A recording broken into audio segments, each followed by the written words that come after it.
Hello मेरे दोस्तों, mountain study world में आपका स्वागत है। तो प्राचीन भारतीय इतिहास यानी एंशिएंट हिस्ट्री के गुप्त काल के प्रीवियस ईयर का पहला वीडियो लेकर आया हूँ। तो चलिए क्वेश्चंस को देखते हैं। गुप्त काल में पैठन की प्रसिद्धि का कारण क्या था? आपका ऑप्शन है तीर्थ स्थान, व्यापारिक मंडी, राजधानी, नाव निर्माण केंद्र। आपका राइट आंसर हो जाएगा व्यापारिक मंडी। तो गुप्त काल में पैठन की प्रसिद्धि का कारण था व्यापारिक मंडी। अगला सवाल है, गुप्त युग में दैनिक आवश्यकताओं की वस्तुएं उपलब्ध थी। आपका ऑप्शन है कौड़ियों में, ताम्र मुद्रा में, रजत सिक्के में, स्वर्ण मुद्रा में। आपका राइट आंसर हो जाएगा कौड़ियों में। तो गुप्त युग में दैनिक आवश्यकताओं की वस्तुएं कौड़ियों के भाव में उपलब्ध थी। अगला सवाल है, गुप्त युग में जिसके निर्माण में भारत यूरोप से आगे था। आपका ऑप्शन है किला, महल, बांध, विशाल जलयान। तो गुप्त युग में जिसके निर्माण में भारत यूरोप से आगे था, आपका ऑप्शन हो जाएगा विशाल जलयान। तो गुप्त युग में विशाल जलयान के निर्माण में भारत यूरोप से आगे था। अगला सवाल है, वह प्रसिद्ध बंदरगाह जहां से गुप्त युग में जहाज दक्षिण पूर्वी एशियाई राष्ट्रों को रवाना होते थे। आपका ऑप्शन है कावेरीपट्टनम, खंभात, ताम्रलिप्ति, भरूच। आपका राइट आंसर हो जाएगा ताम्रलिप्ति। तो ताम्रलिप्ति का बंदरगाह जहां से गुप्त युग में जहाज दक्षिण पूर्वी एशियाई राष्ट्रों को लिए रवाना होते थे। अगला सवाल है, गुप्त साम्राज्य के काल में सुदूर पश्चिम में व्यवस्थापक मंडी कौन सी थी? आपका ऑप्शन है विदिशा, पुरुषपुर, अहिच्छत्र, पैठन। आपका राइट आंसर हो जाएगा पैठन। गुप्त साम्राज्य के काल में सुदूर पश्चिम में व्यवस्थापक मंडी पैठन थी। अगला सवाल है, गुप्त साम्राज्य में धन के लेन देन के व्यवस्थापक क्या कहलाते थे? आपका ऑप्शन है पूंजीपति, संपत्तिशाली, लखपति, श्रेणियाँ। आपका राइट आंसर हो जाएगा श्रेणियाँ। गुप्त साम्राज्य में धन के लेन देन के व्यवस्थापक श्रेणियाँ कहलाते थे। अगला सवाल है, प्रसिद्ध गणितज्ञ आर्यभट्ट कहाँ के निवासी थे? आपका ऑप्शन है जांगल देश, कुसुमपुर पटना, गोडक्का, उचका। आपका राइट आंसर हो जाएगा पटना के कुसुमपुर का। प्रसिद्ध गणितज्ञ आर्यभट्ट पटना के कुसुमपुर का निवासी थे। अगला सवाल है, चीनी यात्री जिसने गुप्त काल में भारत की दशा का वर्णन किया है। आपका ऑप्शन है हुएनसांग, फाहियान, फनये, इत्सिंग। आपका राइट आंसर हो जाएगा फाहियान।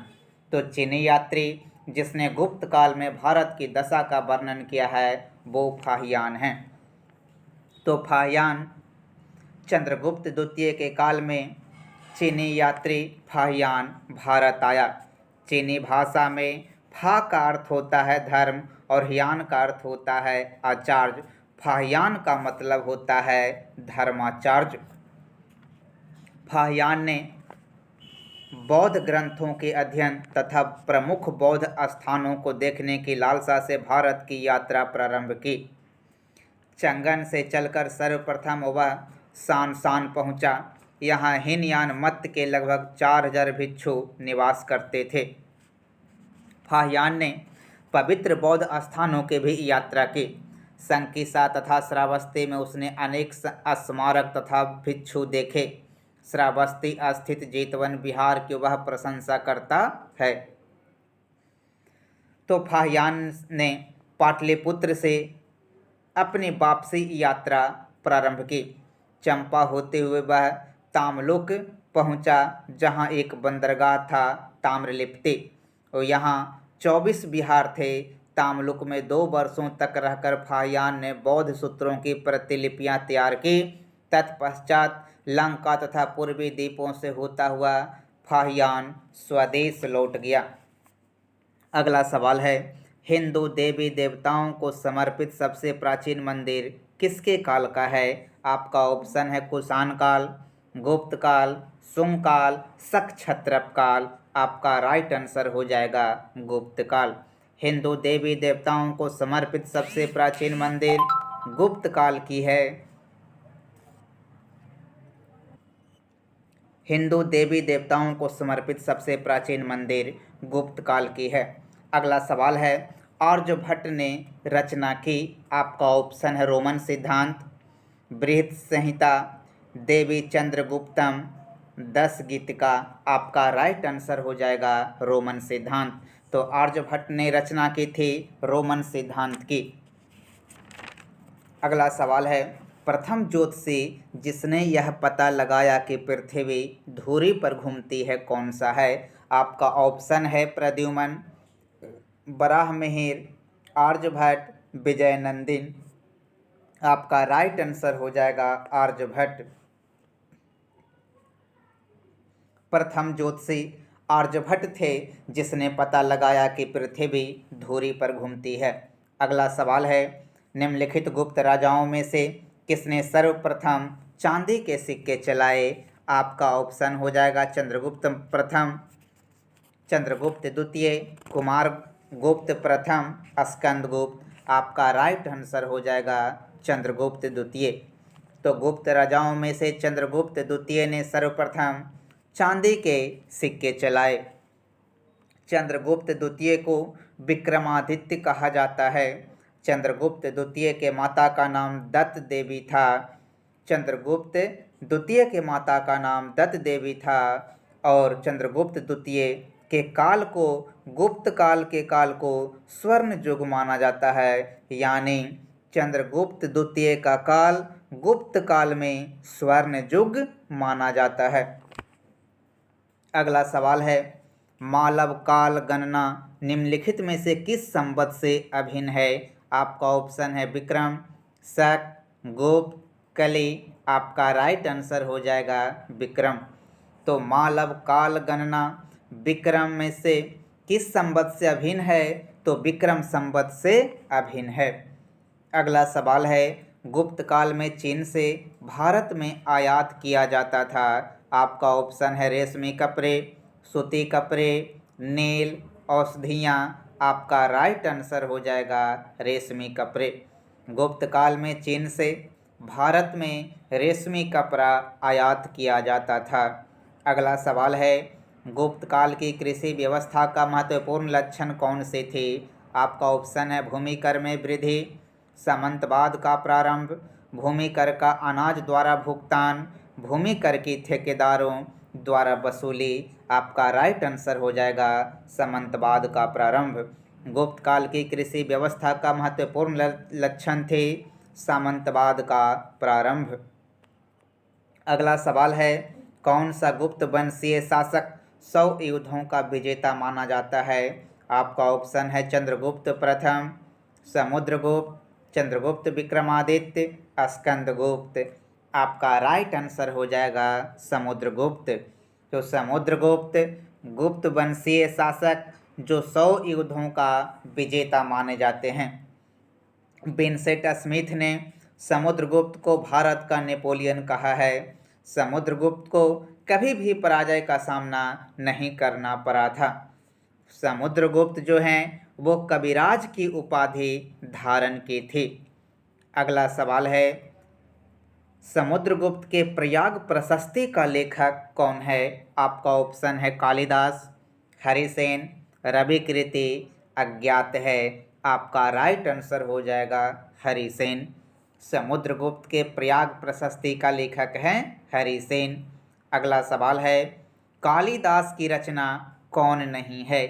आपका ऑप्शन है ऋतुसंहार, रघुवंश, अभिज्ञान शाकुंतलम, कादम्बरी। आपका राइट आंसर हो जाएगा कादम्बरी।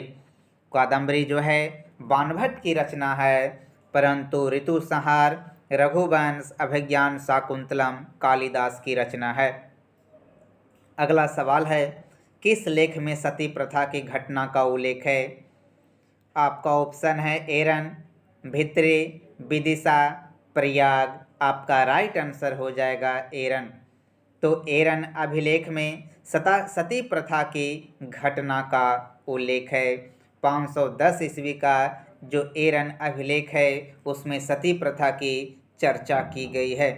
अगला सवाल है, भुक्ति क्या थी? आपका ऑप्शन है एक प्रशासनिक विभाग, नापने का एक साधन, एक प्रकार का कर, सेना का एक भाग। आपका राइट आंसर हो जाएगा एक प्रशासनिक विभाग। भुक्ति क्या थी? एक प्रशासनिक विभाग थी। मेरे दोस्त, अगर आप कॉम्पिटिटिव स्टूडेंट हैं, ऑनलाइन क्यूज करना चाहते हैं, तो मेरे ग्रुप को ज्वाइन कर ऑनलाइन क्यूज कर सकते हैं फुल्ली डिस्कशन के साथ। अगला सवाल है, देवगढ़ का मंदिर प्रतीक है। आपका ऑप्शन है मौर्य स्थापत्य का, गुप्त स्थापत्य का, पल्लव स्थापत्य का, कुषाण स्थापत्य का। आपका राइट आंसर हो जाएगा गुप्त स्थापत्य का। तो देवगढ़ का जो मंदिर है वो प्रतीक है गुप्त स्थापत्य का। अगला सवाल है, गणराज्यों के अंत के लिए कौन उत्तरदायी था? आपका ऑप्शन है चंद्रगुप्त मौर्य, समुद्रगुप्त, रुद्रदामन, इनमें से कोई नहीं। आपका राइट आंसर हो जाएगा समुद्रगुप्त।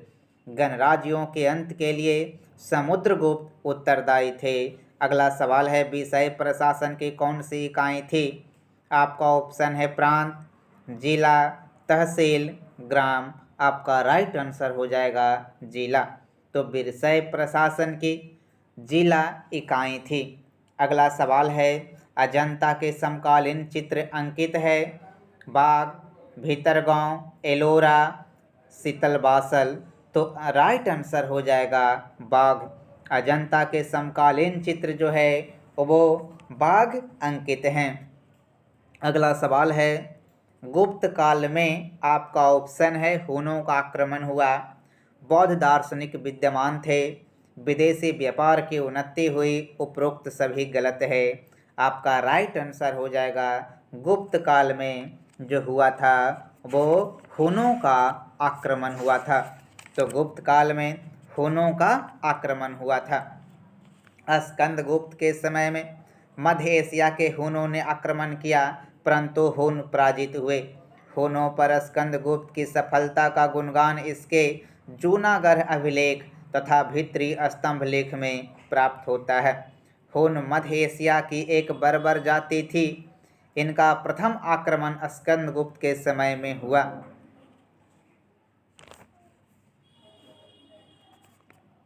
अगला सवाल है, भास्कर एक महान, आपका ऑप्शन है खगोल विशेषज्ञ थे, भूगोल विशेषज्ञ थे, नाटककार थे, दार्शनिक थे। आपका राइट आंसर हो जाएगा खगोल विशेषज्ञ थे। तो भास्कर एक महान खगोल विशेषज्ञ थे। अगला सवाल है, समुद्रगुप्त की प्रयाग प्रशस्ति में वर्णित दक्षिण भारत की विजय को कहा गया है। आपका ऑप्शन है दिग्विजय, दक्षिण विजय, रण विजय, धर्म विजय। आपका राइट आंसर हो जाएगा धर्म विजय। समुद्रगुप्त की प्रयाग प्रशस्ति में वर्णित दक्षिण भारत की विजय को धर्म विजय कहा गया है। अगला सवाल है, चंद्रगुप्त द्वितीय की विजयों का उल्लेख है। आपका ऑप्शन है मेहरौली स्तंभलेख में, मुद्रा राक्षस में, अभिज्ञान शाकुंतलम में, उदयगिरी अभिलेख में। आपका राइट आंसर हो जाएगा मेहरौली की स्तंभलेख में। चंद्रगुप्त द्वितीय की विजयों का उल्लेख है मेहरौली के स्तंभलेख में। अगला सवाल है, गुप्त काल का प्रसिद्ध खगोल शास्त्री था। आपका ऑप्शन है आर्यभट्ट, ब्रह्ममिहिर, भास्कराचार्य, ब्रह्मगुप्त। आपका राइट आंसर हो जाएगा आर्यभट्ट। गुप्त काल का प्रसिद्ध खगोल शास्त्री था आर्यभट्ट। अगला सवाल है, गुप्तकालीन चित्रकला का उत्कृष्टतम रूप मिलता है। आपका ऑप्शन है बाघ, एलोरा, अजंता, अमरावती। आपका राइट आंसर हो जाएगा अजंता। गुप्तकालीन चित्रकला का उत्कृष्टतम रूप मिलता है अजंता। मेरे दोस्त, अगर आप कॉम्पिटिटिव स्टूडेंट हैं तो मेरे चैनल को सब्सक्राइब जरूर करें। अगला सवाल है, तर्कशास्त्र के प्रणेता कौन थे? आपका ऑप्शन है नागार्जुन, शंकराचार्य, नागसेन, दिदनाग। आपका राइट आंसर हो जाएगा शंकराचार्य। तर्कशास्त्र के प्रणेता थे शंकराचार्य। अगला सवाल है, कौन गुप्त शासक, गायक और कवि है? आपका ऑप्शन हो जाएगा समुद्रगुप्त, चंद्रगुप्त, स्कंदगुप्त, कुमारगुप्त। आपका राइट आंसर हो जाएगा समुद्रगुप्त। समुद्रगुप्त ने कविराज की उपाधि धारण की थी। समुद्रगुप्त बीना प्रेमी था। समुद्रगुप्त के दरबार में प्रसिद्ध विद्वान वसुबंधु रहते थे। अगला सवाल है, गुप्त कला कहाँ पाई जाती है? आपका ऑप्शन है उज्जैन, महेश्वर, सांची, भोपाल। आपका राइट आंसर हो जाएगा उज्जैन। गुप्त कला उज्जैन में पाई जाती है। अगला सवाल है, फाहियान किसके काल में भारत आया? आपका ऑप्शन है चंद्रगुप्त प्रथम, चंद्रगुप्त मौर्य, चंद्रगुप्त द्वितीय, हर्ष। आपका राइट आंसर हो जाएगा चंद्रगुप्त द्वितीय। फाहियान चंद्रगुप्त द्वितीय के शासनकाल में भारत आए थे। फाहियान का मतलब होता है धर्माचार्य। फाहियान ने बौद्ध ग्रंथों के अध्ययन तथा प्रमुख बौद्ध स्थानों को देखने की लालसा से भारत की यात्रा प्रारंभ की थी। फाहियान ने पवित्र बौद्ध स्थानों की भी यात्रा की। अगला सवाल है, भारत का नेपोलियन किसे कहा जाता है? आपका ऑप्शन है समुद्रगुप्त, स्कंदगुप्त, कुमारगुप्त, चंद्रगुप्त प्रथम। आपका राइट आंसर हो जाएगा समुद्रगुप्त। तो भारत का नेपोलियन समुद्रगुप्त को कहा जाता है। विनसेंट स्मिथ ने समुद्रगुप्त को भारत का नेपोलियन कहा है। समुद्रगुप्त को कभी भी पराजय का सामना नहीं करना पड़ा था। समुद्रगुप्त ने कविराज की उपाधि धारण की थी। अगला सवाल है, निम्न में से किससे तत्कालीन प्रशासन में भ्रष्टाचार पर प्रकाश पड़ता है? आपका ऑप्शन है मृच्छकटिकम, रत्नावली, मालविकाग्निमित्रम, कर्पूर मंजरी। आपका राइट आंसर हो जाएगा मृच्छकटिकम। तो मृच्छकटिकम से तत्कालीन प्रशासन में भ्रष्टाचार पर प्रकाश पड़ता है। मतलब इसमें प्रशासन में भ्रष्टाचार की चर्चा की गई है मृच्छकटिकम में। अगला सवाल है, भारत में हूण सत्ता की स्थापना किसके नेतृत्व में हुई थी? आपका ऑप्शन है तोरमान, साल, मिहिरकोल, दंतेदुर्ग। आपका राइट आंसर हो जाएगा तोरमान। भारत में हूण सत्ता की स्थापना तोरमान के नेतृत्व में हुई थी। अगला सवाल है, कुमार देवी ने धर्मचक्र जिन विहार कहाँ बनवाया था? आपका ऑप्शन है अयोध्या, नालंदा, कनौज, सारनाथ। आपका राइट आंसर हो जाएगा सारनाथ। कुमार देवी ने धर्मचक्र जिन विहार सारनाथ में बनवाया था। अगला सवाल है, गुप्त प्रशासन में प्रथम कुलिक पदाधिकारी से तात्पर्य क्या है? आपका ऑप्शन है कुल का प्रधान, मुख्य शिल्पी, व्यापारियों का प्रधान, मुख्य दंडाधिकारी। आपका राइट आंसर हो जाएगा मुख्य शिल्पी। गुप्त प्रशासन में प्रथम कुलिक पदाधिकारी मुख्य शिल्पी को कहा जाता था। अगला सवाल है, गुप्त स्वर्ण मुद्राओं को किस नाम से जाना जाता है? आपका ऑप्शन है शतमान, कारसापन, रूपक, दिनार। आपका राइट आंसर हो जाएगा दिनार। गुप्त काल के स्वर्ण मुद्रा को दिनार के नाम से जाना जाता था। अगला सवाल है, किसके स्वर्ण सिक्के में हिंद धातु का प्रतिशत सर्वाधिक है? आपका ऑप्शन है चंद्रगुप्त प्रथम, काच, चंद्रगुप्त द्वितीय, स्कंदगुप्त। आपका राइट आंसर हो जाएगा स्कंदगुप्त। तो स्कंदगुप्त के सिक्के में हिंद धातु का प्रतिशत सर्वाधिक है। तो हिंद धातु का प्रतिशत जो है वो सबसे अधिक है स्कंदगुप्त की। तो मेरे दोस्त, मेरे वीडियो अगर आपको पसंद आ रहा हो तो लाइक करें, अपने दोस्तों को शेयर करें और अंत में कमेंट करना ना भूलें। धन्यवाद।